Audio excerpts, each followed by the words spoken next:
બારડોલીમાં finance કર્મચારીઓના અપહરણ કેસમાં મોટી કાર્યવાહી, 5 આરોપી ઝડપાયા, 1,85,000નો મુદ્દામાલ જપ્ત, મુખ્ય સૂત્રધાર હજુ ફરાર। સુરત જિલ્લા એલસીબીએ બારડોલીના તાજપોર ગામમાં થયેલા ફાઇનાન્સ કંપનીના કર્મચારીઓના અપહરણ અને લૂંટ કેસનો ભેદ ઉકેલ્યો છે। પોલીસે 5 આરોપીઓની ધરપકડ કરી છે અને તેમની પાસેથી 1,85,000નો મુદ્દામાલ કબજે કર્યો છે।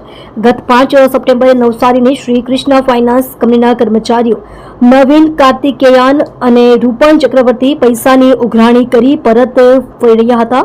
તાજપોર ગામની સીમમાં 6 અજાણ્યા શખ્સોએ તેમનું અપહરણ કર્યું। આરોપીઓએ ચપ્પુ બતાવી ₹24,500 લૂંટ્યા અને મેનેજર પાસે ₹1 લાખની ખંડણી માંગી હતી। પોલીસે બમરોલીથી ગોતાસા ગામના માર્ગ પરથી સમીર ઉર્ફે સેમ ગામિત, રાજ ઉર્ફે રાજલા રાજભર, તનેશ ઉર્ફે તનો પાડવી, દેવ ઉર્ફે દેવલુ રાઠોડ અને સાગર વસાવાને ઝડપી લીધા છે।